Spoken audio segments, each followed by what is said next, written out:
এখন মনে করেন যে অবস্থা আছে তাতে ঘরের ভিতরে যদি মানুষ থাকে তো ঘরে ভেঙে ছিঁড়ে পড়ে মারা যাবে। রাতে কাঁপতে থাকি, দিনে চোখের পানি ফেলি, ঘরে খাবারও থাকে না, সাদা ভাত খেয়ে দিন পার করি, সাহায্য ছাড়া বাঁচব না, আক্ষেপে এমনই বলছিলেন ৫৫ বছরের এই নারী।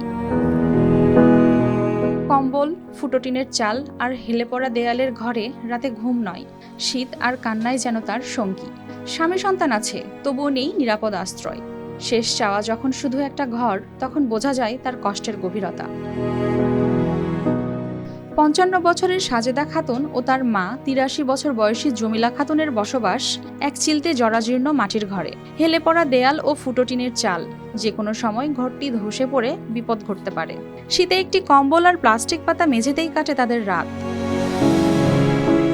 স্বামী ও ২ ছেলে থাকলেও সবাই আলাদা, ফলে বৃদ্ধা মায়ের দায়িত্ব নিয়ে বছরের পর বছর মানবেতর জীবন কাটাচ্ছেন তিনি।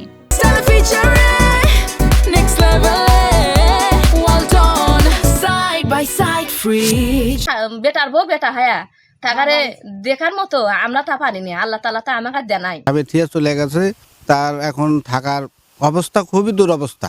ঘর ভাঙা, ঘরের মধ্যে থাকতে পারে না, সে বাইরে থাকে, মানুষের বাড়ি বাড়ি থাকে, কিন্তু তার ঘরের প্রয়োজন, তার মায়েরও প্রয়োজন, তারও প্রয়োজন।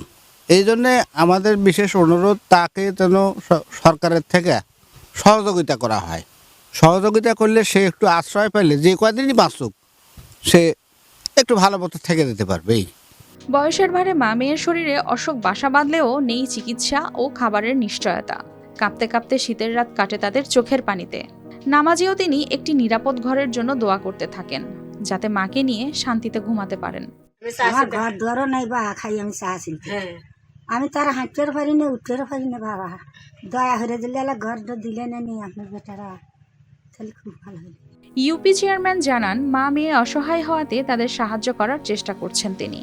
আমাদের ইউনিয়নের টাকরা গ্রামের সাজেদা এবং মাজেদা, মা এবং মেয়ে, সাজেদার স্বামী দীর্ঘদিন আগে তাকে ডিভোর্স দিয়ে দেয় এবং এখন তারা খুবই মানবতার জীবনযাপন করতেছে।